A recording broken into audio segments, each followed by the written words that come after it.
Hey, what's up, everybody? Well, of course, welcome to another episode of the Victorious Ones podcast, the place where gaming meets comics, meets sports, meets movies, as well as inspiration. Of course, I'm your host, King Von Jr. You can follow me on social media, of course, on Twitter/X at 301 King Von Jr.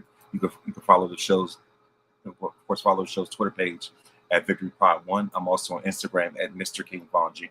You can follow the show's Instagram page at Victorious Ones Podcast. I'm also the social media producer for Perfect Plex Talk Radio. Excuse me. I'm hosted by a friend of the program, Mike Knox, and so there's quite a bit to get into this episode. Of course, this past weekend was my birthday, and so I definitely had a great birthday celebration. I'm looking to celebrate even more this weekend as well. Just looking forward to even more festivities.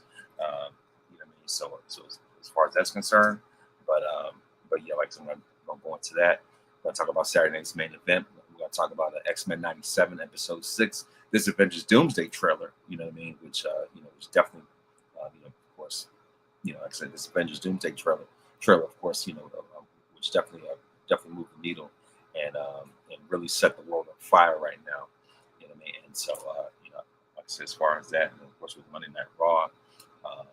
Friday Night SmackDown, as well as of course, as well as like I said, just as well as WWE UnReal, and just get into to get some talking points, as far as that's concerned, and so like I said, first things first. To me, this past Monday was my birthday.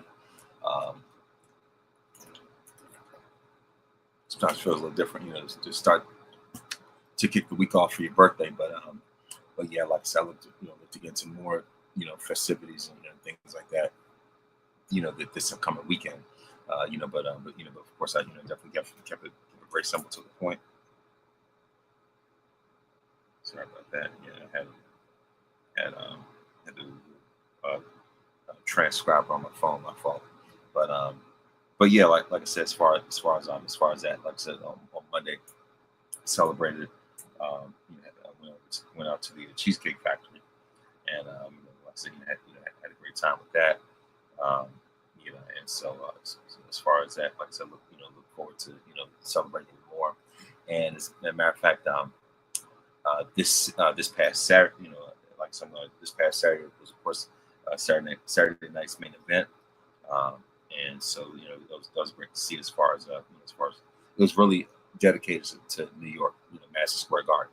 Of course, you have Roman Reigns and Jalen Brunson, the tribal chief holding up the Larry O'Brien trophy, And, just continue to tap into, further crossover type of appeal. You had Karl Anthony Towns, Cat, of course, of course with Danhausen. Call himself Cat House. I thought that was pretty funny. And of course, so as a matter of fact, I'm going to look into the card real quick. I guess I'm going to be jumping back and forth as far as wrestling, as well as as, like I say, as well as the other miscellaneous things, if you will. So as far as the card for Saturday night's main event, I'm just doing this in order anyway. So of course, Jalen Brunson came to New York, over there with celebrating with Roman Reigns. So you see there's one last piece of business, and WWE still had one segment left with Roman and Jalen. So that was the closing segment.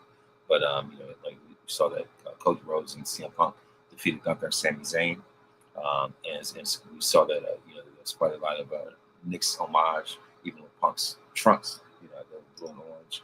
Cody has some mixed colors in there as well. So of course there was a lot of filler with Bayley and Lyra Valkyria. Of course, the winner of that match was Lyra. And so we saw that Danhausen defeated JD McBobblehead. So like I said, it wasn't really too much on the card. And I'm going to get to the Bayley stuff later on, pretty soon. But yeah, like I said, that's what happened on Saturday, And like I said, Monday was my birthday. We had the festivities. And here's the thing, though. Not only was my birthday Monday, but Marvel, definitely gave me the ultimate birthday gift. Even without them knowing, because on that same day, the trailer officially released for Avengers Doomsday, and I'm very, very excited. That trailer just shattered the internet in an unbelievable way. We see Thor, looking at his, C-list, if not D-list, Avengers group, which consists of, which consists of the Thunderbolts. You have some assistance from the Fantastic Four, possibly, and but like I said, just being there with the Thunderbolts, if I'm Thor, I'm like, ugh, the morale is just dropped to an all-time low, and Thor's telling them that that he teamed up with even stronger teammates, and they died themselves. You know what I mean? And so yeah, and they teamed up with bigger and stronger, super group. And he's absolutely right. So Thor's gonna have to carry like never before. So as far as that's concerned, this dude's gonna have to carry almost like the way that the way that Jordan had to carry some of those really early Bulls teams. That's what it's gonna look like. The way that LeBron had to carry that the Cavs team by 2007. Like that's really what it's given right now.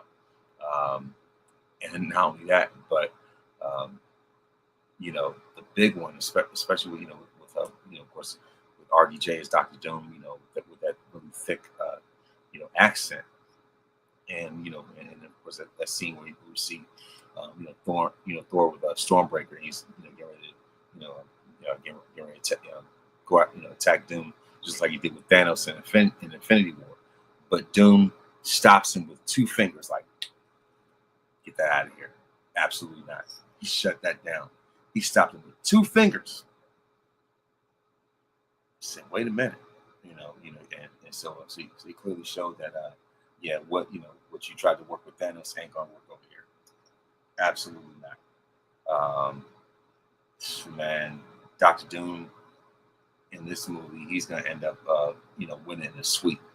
Doom's gonna beat the Avengers 4-0 in a sweep. You know what I mean? And this is some NBA Finals level type of stuff. You know what I mean? Like straight up.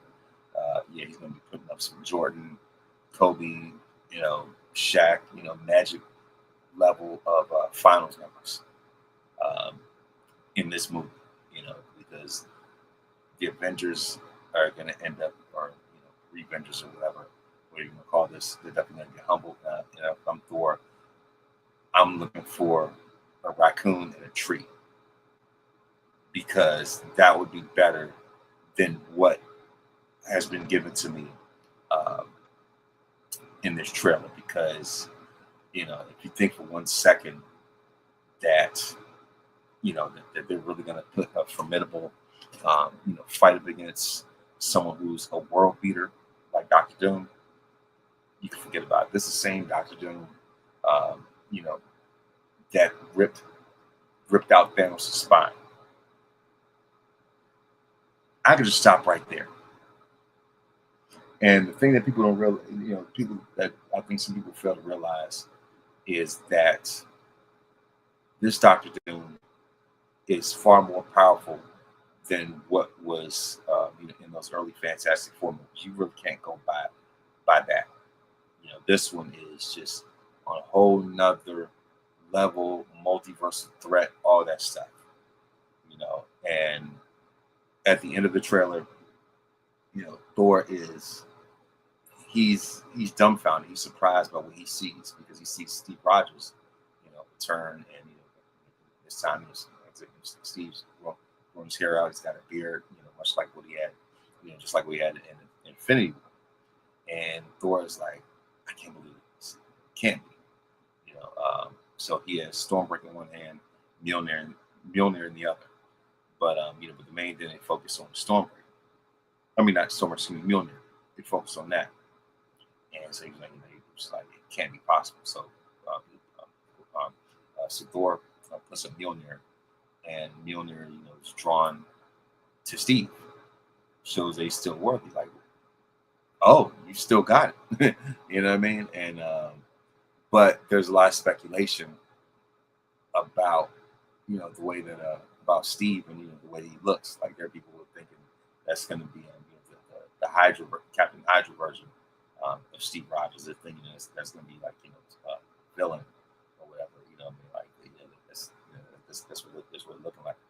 They're hinting at. And I know there are memes. There's a meme they've been making about this, and so shout out to Public Enemies Podcast of making jokes about this too. Showing that clip of John Cena telling Roman Reigns, telling Roman Reigns, "I'm here because you can't do your job." And so they said that's what Steve Rogers saying to the Avengers since he had to come back. He's saying, that's pretty much him telling them, "I'm here because y'all can't do your job." You know what I mean? So and plus they're saying that eventually Steve's gonna get the shield back, because this Sam Wilson Captain America trial run didn't really turn out very well, and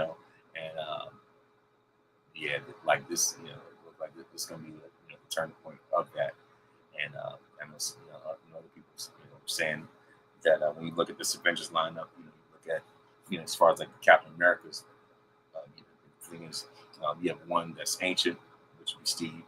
You have one who's a PTSD lunatic, John Walker, a U.S. agent, and you have a DEI hire, which is Sam. Definitely that's what you have, and you have this this crazy sycophant Russian cat cosplayer and Red Guardian, Alexei. Meanwhile, Bucky is is in politics, running for an office. You know what I mean? So and of course, clearly he's not on assignment.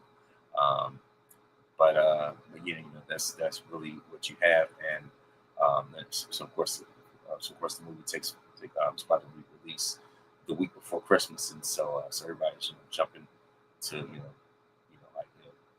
just excited for it. I know I am. So that's gonna be a Christmas present for me, and also at the same time, of course, we have a Spider-Man Brand New Day on the way, very soon at the end of the month, and I know that's gonna be moving numbers and just knocking out box office records and everything like that. And so yes, so as far as that, and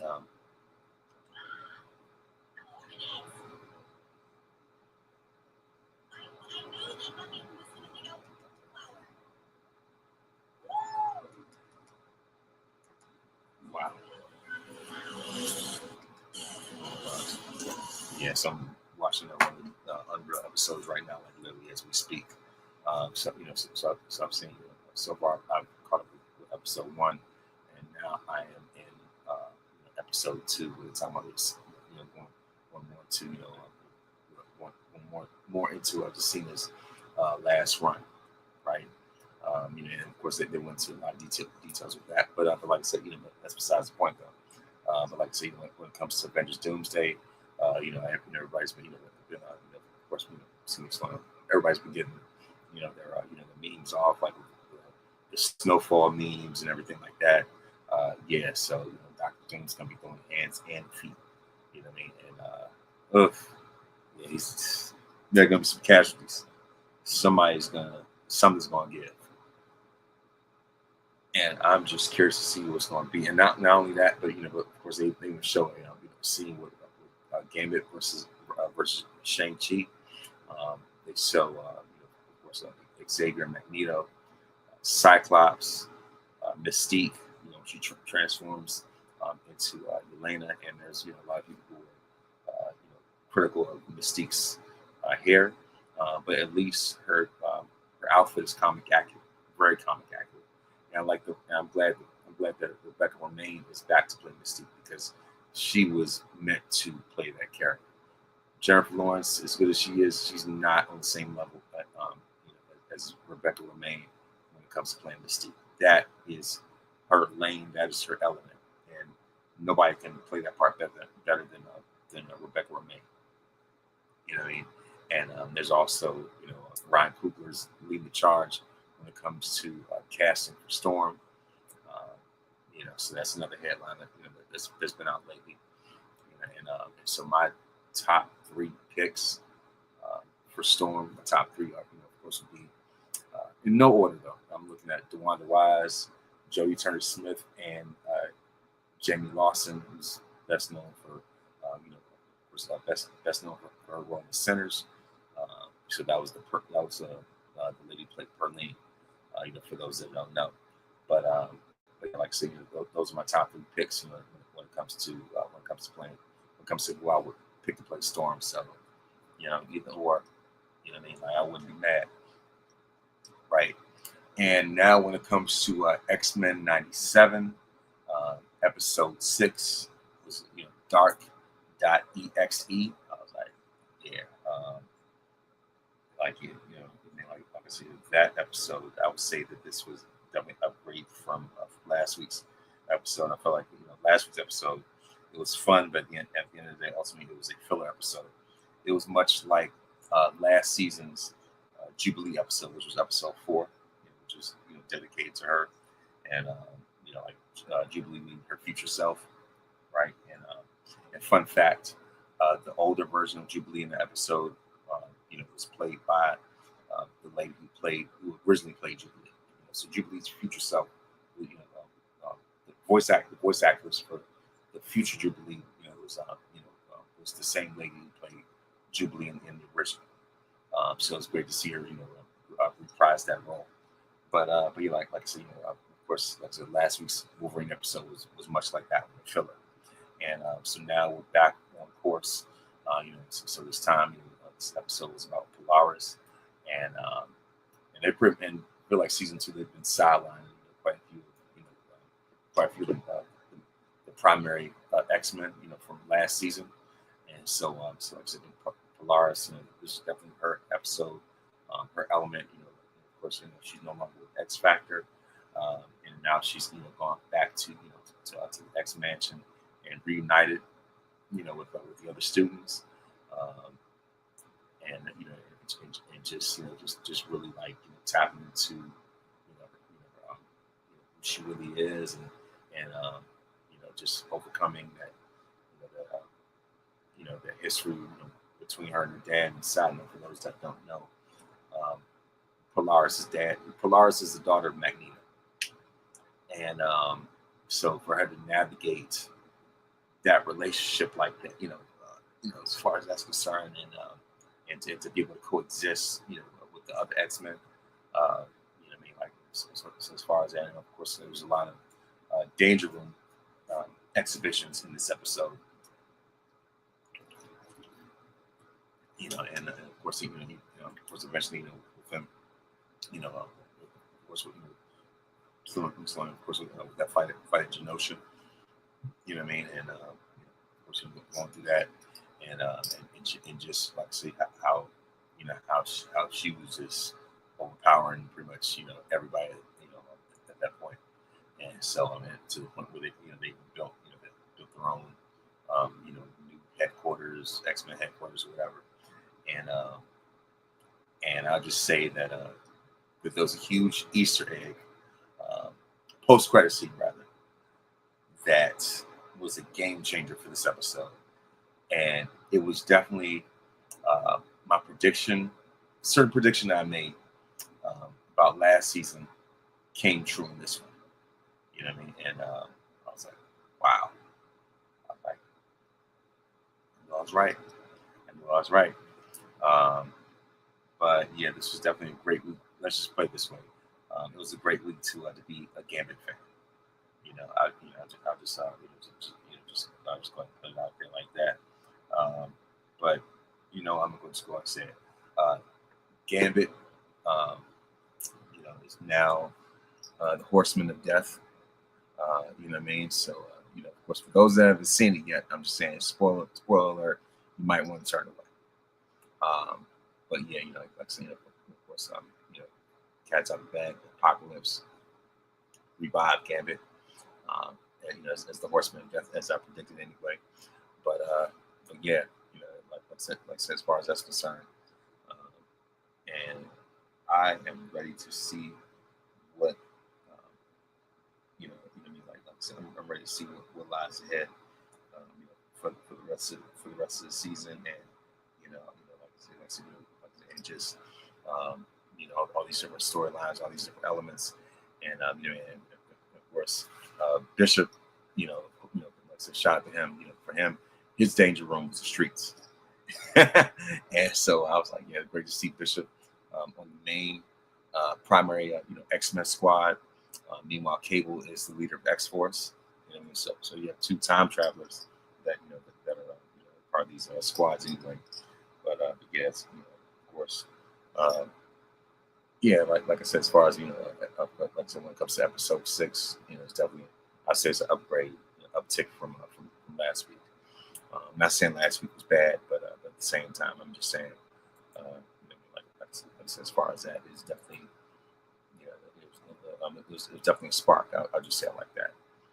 Now, when it comes to Friday Night SmackDown, into that. Now we're going to get into the week in wrestling. That is, as I usually do. For those that have been following this podcast, 240 plus, almost 250 episodes at this point.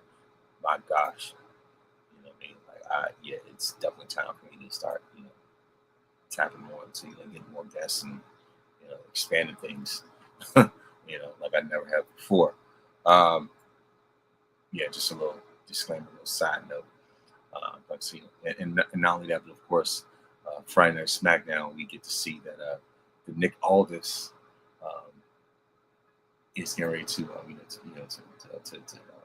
basically put the jersey back on, if you will. We're going to use basketball references and come out of retirement to face Gunther at SummerSlam.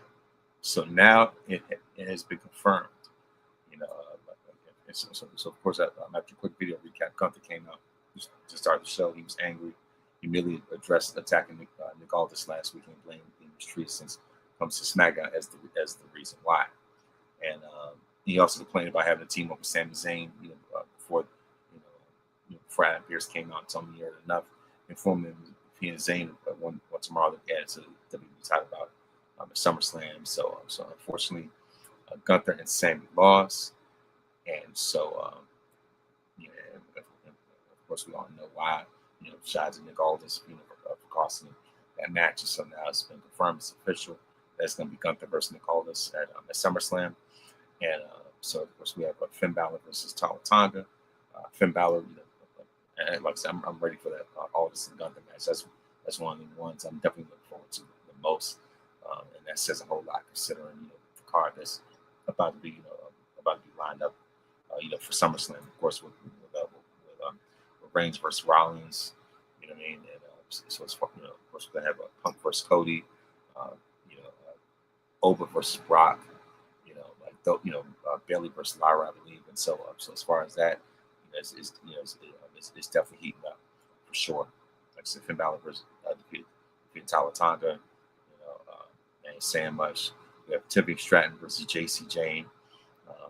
Titty Time wins that match, and I ain't saying much. That's pretty much a bathroom break match, if you will. Jade Cargill versus Nia Jax. Nia Jax has lost a significant amount of weight, as we all know. And of course, shout out to her for keeping herself healthy, progress. But a few things to say about that. But of course, like I said, Jade and Nia fought for one spots in the SummerSlam ladder match. They only got a couple of minutes to the fight before Charlotte Flair showed up and caused a DQ by attacking Jade, and so she tried to get revenge for Alexa. After Jade just broke Alexa's arm like that. After that injury that Alexa suffered last week, we found Nietzsche saved her from having her arm stomped in the chair. So Nia Jax was furious that Charlotte cost her the match, so she smashed on the corner, before she left her open to an attack from Jade. So that match lasted only a minute before the DQ. Didn't make the feud between Jade and Charlotte any more interesting, and it didn't have a very satisfying conclusion. So I mean, winner by DQ, Jay Cargill. So hopefully this Friday, that there'll be more to that. You know what I mean? So of course, of course, Nia and Jada, both heels, but of course, a powerhouse versus powerhouse feud should be revisited at some point. Then we have Blake Monroe attacking Candice LeRae backstage, and said that comatose Johnny Gargano did absolutely nothing to stop that whatsoever. Then we have the War Raiders versus Fraxium. The winners of this match, the War Raiders. Then of course we have Cody Rhodes versus Gunther, and that match ended in a no contest.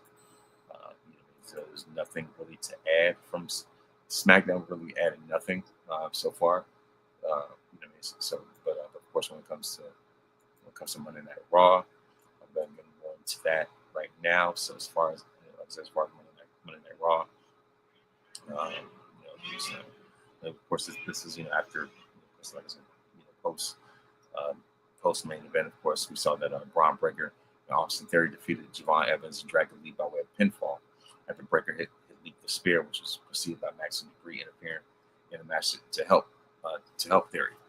And so as the Vision continue to attack their opponents after the match, Otis and Kurosawa ran for the save, and Otis even ignoring Maxine slapping him in the face. Eventually, Braun Breaker managed to spear Otis to have the team go out on top. We have the Judgment Day demanding Danhausen return their money, and Danhausen said he didn't have it, but would find it. Danhausen came to the ring with the bag before the Judgment Day entered, and Danhausen cursed the group, who then attacked until Joe Hendry made a save, but of course it was not before Liv Morgan grabbed Danhausen's briefcase. Bad move. Then we have Obafemi defeating JD Bobblehead by way of pinfall with a fall from grace. The match was made when Danhausen, Joe Hendry, McBobblehead, and Dominic Mysterio were arguing, and McBobblehead realized the suitcase was filled with fake money. So he threw the briefcase behind him where it hit Femi, and Femi ran through JD in very short order. North Farquhar pretty much. That's pretty much who McBobblehead is. We have Chad Gable and Penta defeat Ethan Page and Rusev by way of submission when Gable forced Rusev to tap to the ankle lock. And so of course Joe Hendry defeats Dirty Don by way of pinfall. It's a Danhausen person who doesn't really be doing miracles at this point. And of course you see that of course Jacob Fatu to defeat LA Knight by way of pinfall, moonsault, much like he did at WrestleMania 41. But before the match, LA Knight expressed frustration with Jacob offering to help Seth Rollins, both because Knight can't stand Rollins, but also because he was taking his eye off the ball of their 6-man tag match with Royce Keys against Fatu and Usos at SummerSlam. And Jimmy interfered in the match, preventing the referee from making a count after Knight hit a BFT. Then Solo Sikoa ambushed Jimmy, which brought out Jey Uso, which in turn brought out Royce Keys. So the chaos ended with Jacob Fatu getting the win before the Bloodline later all three of their upcoming opponents. And so of course LA Knight, constantly, airing out his grievances and frustrations, as pertains to Roman Reigns and the Bloodline, as if he's the only one that the Bloodline has ever targeted. So there's a lot of inconsistencies and incoherences, if you will.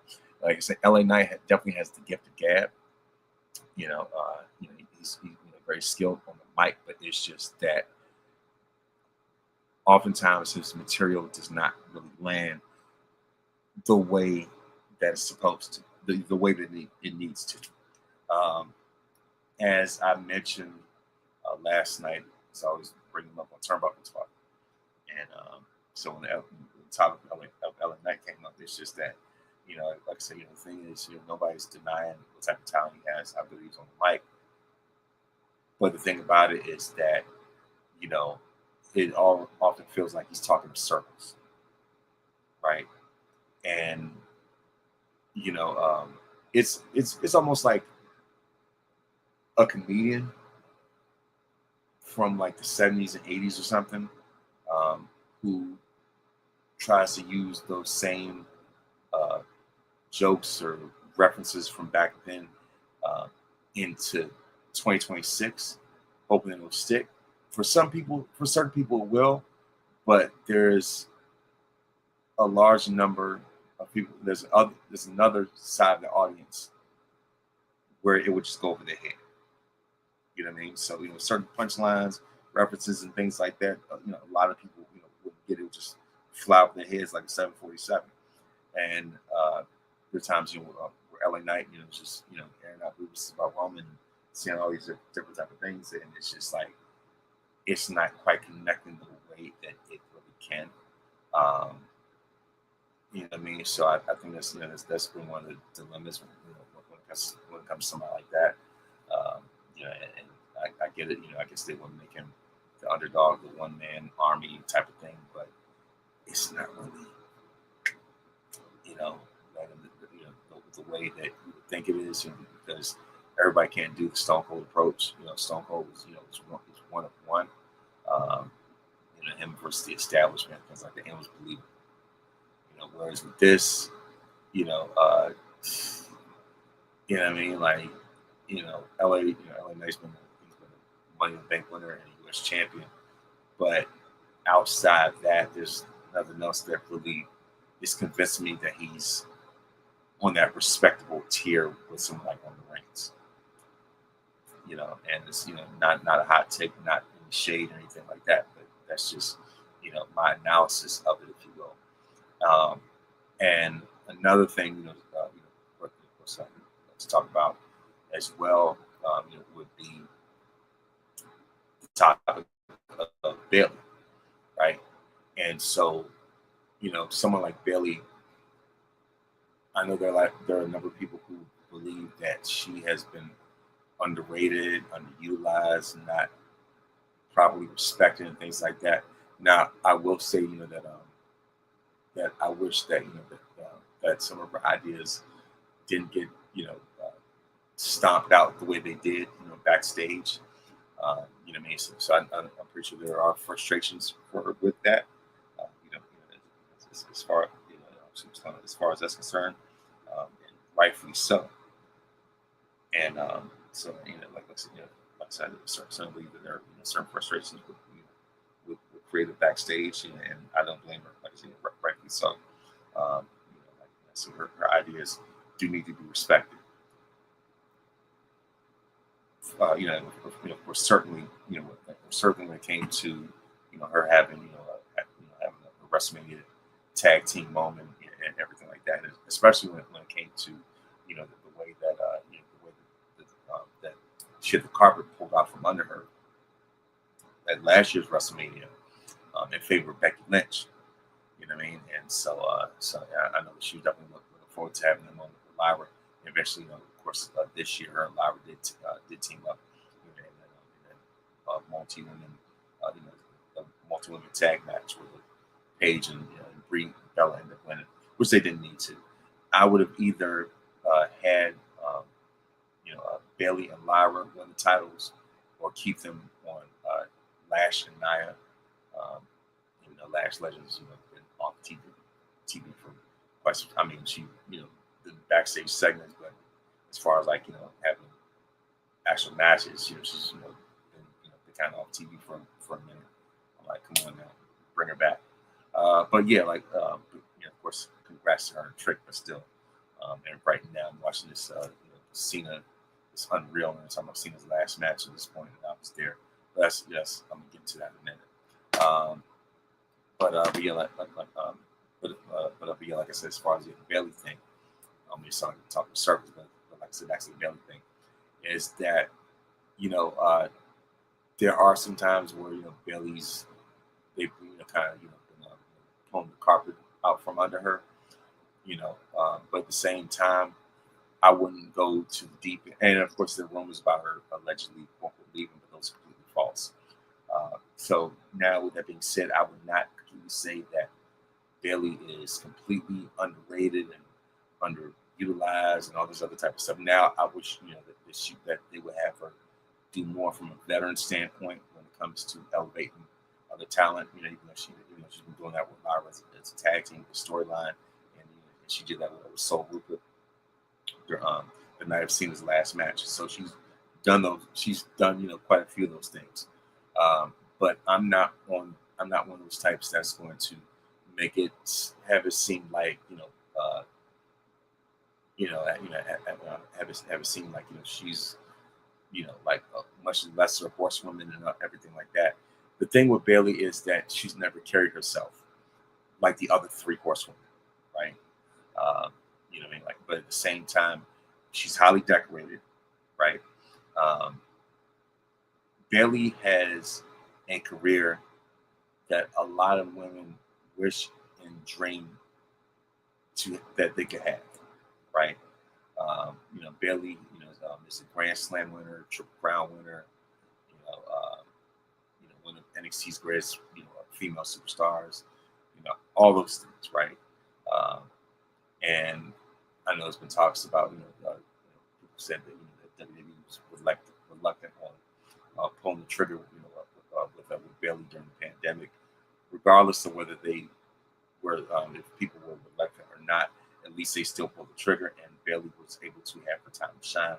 Her and Sasha, as tag team champions, and just double champions, really. And they definitely carried a heavy load, of the pandemic. They definitely carried the pandemic a lot. And Roman came, midway through during the summer, but from bell to bell, from start to finish, it was Bailey and Sasha. They were the two women power trip, right? And so that's why I say nobody can take that away from Bailey at all whatsoever. Whether somebody was feeling reluctant, there are a lot of people, in creative who feel reluctant about things, but at the end, they end up giving into to their better judgment, and things become what they are. So I feel as though that was the same thing with Bailey. Like there may have been some people, a few here and there, maybe reluctant, but they gave into their better judgment and found out what was best for business, and that was for her and Sasha to carry, and they thrived during that time period. So Bailey has been highly decorated, whether it's side ponytail Bailey, um, haircut role model Bailey, whatever, whether it's heel or face. You know what I mean? This later version of Bailey, like I said, later version of Bailey, after she's brought her hair back out a little bit, with the purple hair, two different colored boots and all that type of stuff. So main thing, like seeing she's been a multi-time women's champion, tag champion. I want to say she's won money in the bank as well. She's won the Royal Rumble, so she's had her Rumble moment. She's had her maybe a milestone match which she's won at WrestleMania 40. So Bailey's been a Rumble winner that translated into winning WWE title at Mania. So she's so the thing is, done it all, won it all, right? And at the same time, I could tell she's not the type to play ruthless, cutthroat politics, things like that. And unfortunately, I think there are some people who would take advantage of that. Like I said, at the same time, I'm not going to make it seem like make it sound like she hasn't like had her share of accomplishments and accolades and achievements and things like that, right? Bailey has cemented herself as a women's wrestling legend, plain and simple. So yeah, that's what it is. She's an equal important member of the Four Horsewomen. You can't tell that story of the women's revolution without Bailey. Plain and simple. And so, yeah, that's the way I see it. And so now when it comes to NXT,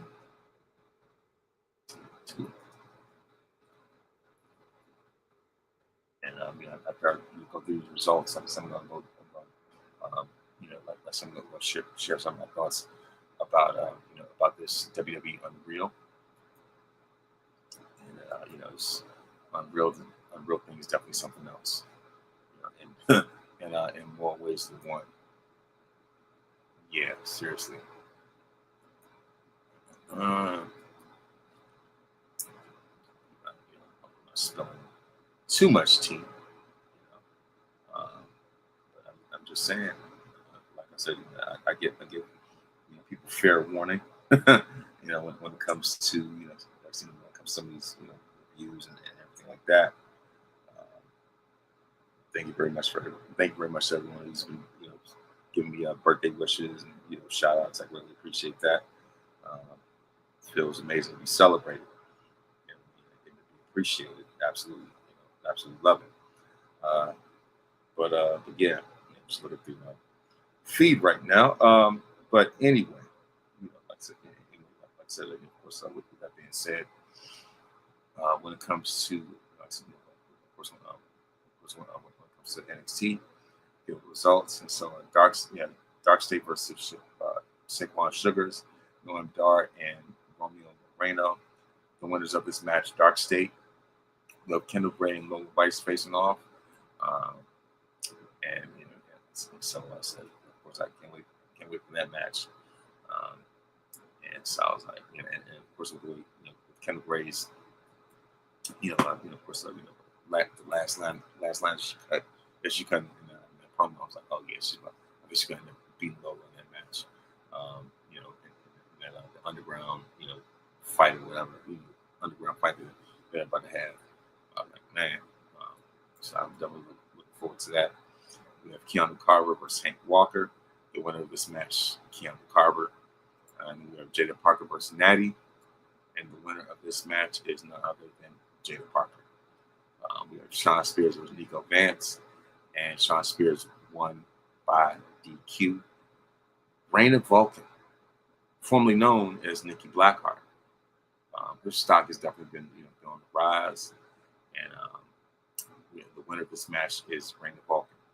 After using multiple backbreakers before winning with the torture rack. So she pulled a huge page out of Lex Luger's book. Then for the NXT Championship streak fight between Tony D'Angelo versus Naraku, and the winner of this match, and still your NXT champion, Tony D'Angelo. But of course, when it comes to this UnReal, like I said, of course, they talk about John Cena's farewell tour. They talk about of course CM Punk and AJ Lee's return, and in terms of their return and teaming up to go up against Seth and Becky, and just in terms of them coming back after being gone for 10 years, whatever.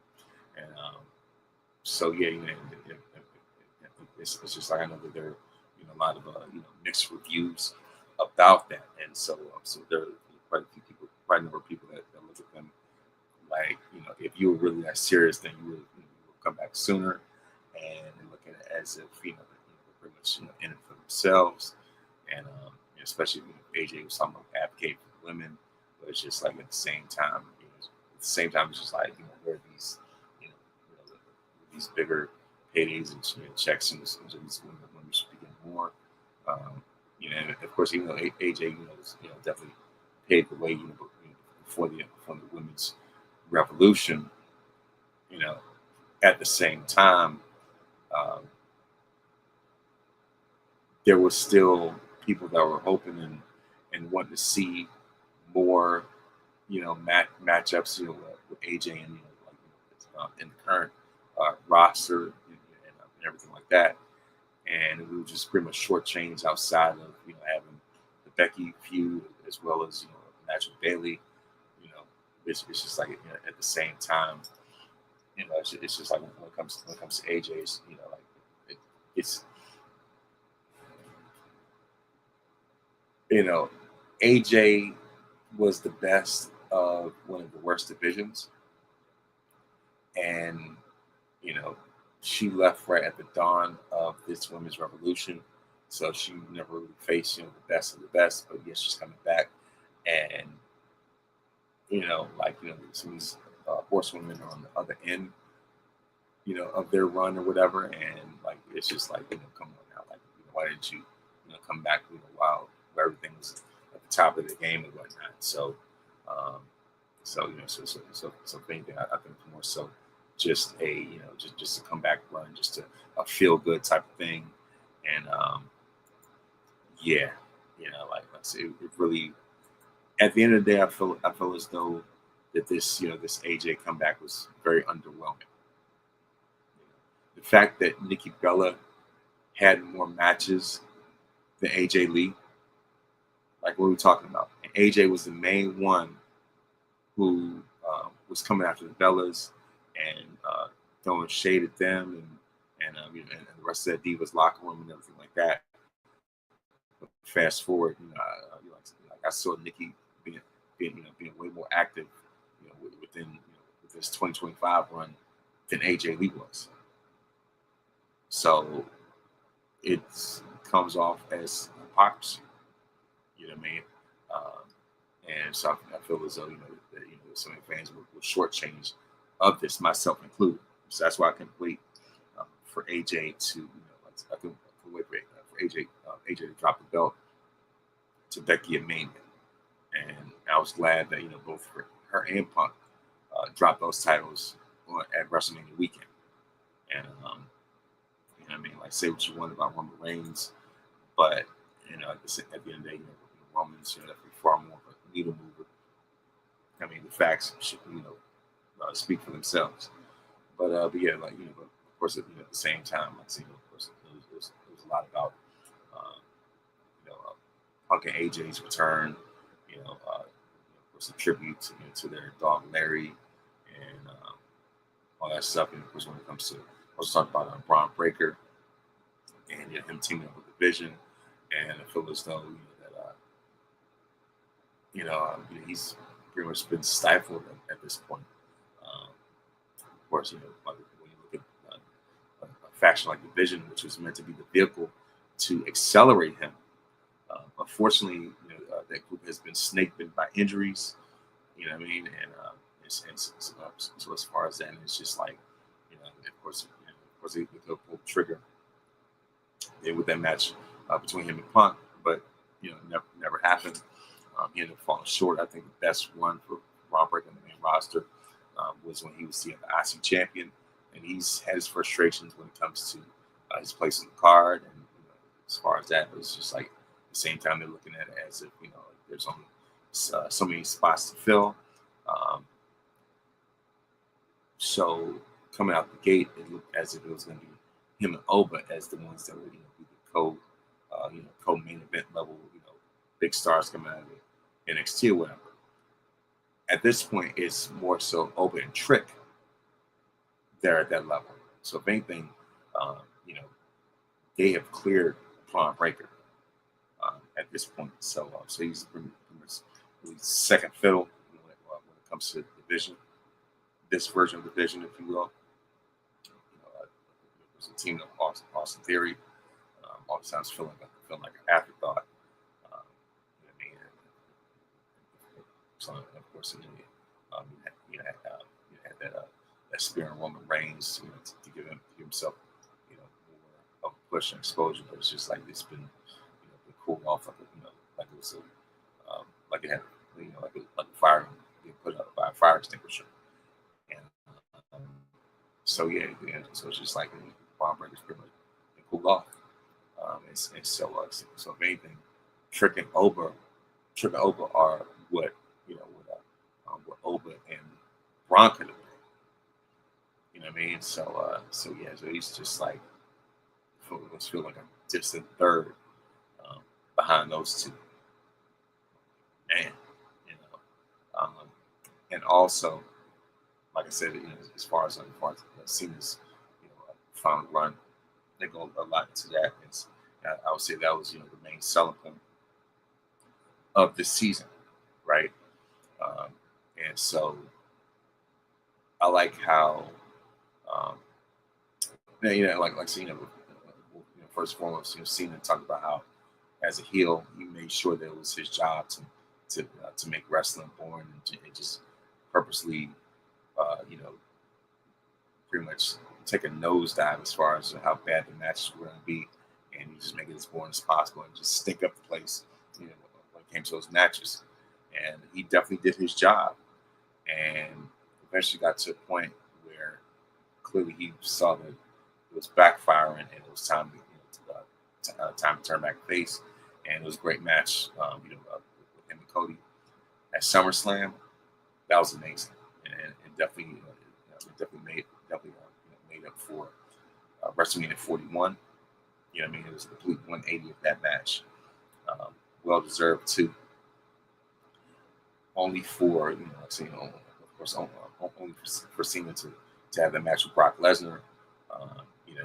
His reason was to make Brock look stronger and more dominant, saying he's one of one. He's once in a genre type of athlete, on everything like that, and just to make that disappointment carry even more weight of him getting destroyed. Instead of the 16 German suplexes, like 7 F5s in this match. So as far as that, however, that match with AJ Styles and Clash in Paris was definitely the apology for that Brock match. It more than made up for that. So it's like I say, you go into Cena being a Grand Slam champion, and of course start going to his last match. And so that was definitely a heavy night. But yeah, and like I said, of course, going to the AJ Styles match, and of course, they'll recap, all the different finishers, and like I said, as they do that, they show, the wrestlers, who did those moves first. Of course, Cena did Sister Abigail. They showed Bray Wyatt.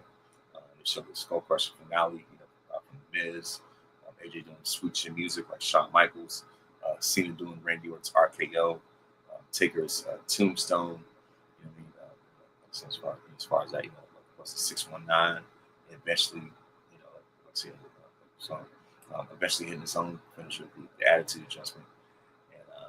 And as far as that, and of course in episode 2, of course, we talk about Cena's last ride is his farewell match going against Gunther, and how he made Gunther look like a killing machine, and just the way that of course he showed the way that they go over the match, and how he made built Gunther up to be just this wrecking ball, this monster, if you will, and just left the fans disbelief, including CM Punk and Bayley, who were watching, who were in the audience themselves. You know what I mean? So of course they were standing section, if you will, and like I said, just watching as spectators themselves, and it just like I said, in terms of just the emotion coming through DC, the night that the Cena lost, and it was like it served its purpose. That match, that moment, everything served its purpose, and so of course, John Cena also made sure that on his way out, he had the invitation to showcase the upcoming talent, and of course that night they had his last match. They showed of course they had stars that had upcomers like Obafemi and Sol Ruka, having their time to shine. Of course, also Javon Evans, and it was a great way to showcase the future. Even though Cena didn't wrestle them himself, but like I said, it was a great way to showcase the future at the same time, while saying farewell to an absolute legend, icon of the business. And this further shows that John Cena, for me, is on the Mount Rushmore, no matter what. And for me to watch this, just to relive that moment, that night. I mean, it was a cold December. It was brutal to the point where there was a period where I lost my voice. You can tell in one of the episodes. But yeah, like I said, it was a night to remember. You know what I mean? Like as far as that, I think that's what really carried a lot of weight when it came to um, this season of Unreal. And so as far as that, of course, that's again spotlight to Liv Morgan as well, and her rise. But ultimately this season, I believe, of Unreal, a lot of it, much of it, centered around, John Cena's final run, and quite frankly, as it should. And yeah, like I said, as far as that, I mean, it was just unfreaking believable, unreal. It was definitely it was definitely the right word for it. So those are my thoughts about this week. And before I go, I would like to give, in fact, before I go, I would give some birthday shout outs. July 22nd, the Heartbreak Kid Shawn Michaels turned 61. R&B legend Keith Sweat turned 65. Of course, former NFL superstar Keyshawn Johnson turned 54. Thunder Rosa turns 40. Movie legend Danny Glover just turned 80. On July 23rd, of course, Basketball Hall of Famer, the beloved Gary Payton, turns 58. Of course, comedy legend Marlon Wayans turns 54. Baseball legend Barry Bonds turns 62. July 24th, Jennifer Lopez turns 57. July 24th and July 25th, Walter Payton turns 73. Turns 73, and Kadeem Hardison from a different world turns 61. And so of course, that's it for birthdays. Before I go, I would like to give a word of wisdom. Is that, of course, my word of wisdom is that when you protect God's word, He answers your prayers. It's important to keep the word in your heart and take notes so they can never be taken away from you. And of course, the heart of God is to answer our prayers. And so, of course, we must to honor His word and safeguard it. And that that no other human being is worth my prayers not being answered. And to never let anger towards another person hinder you from what God has for you. So that's my word of wisdom. And always remember that you are victorious because greater is He does in you than He does in the world.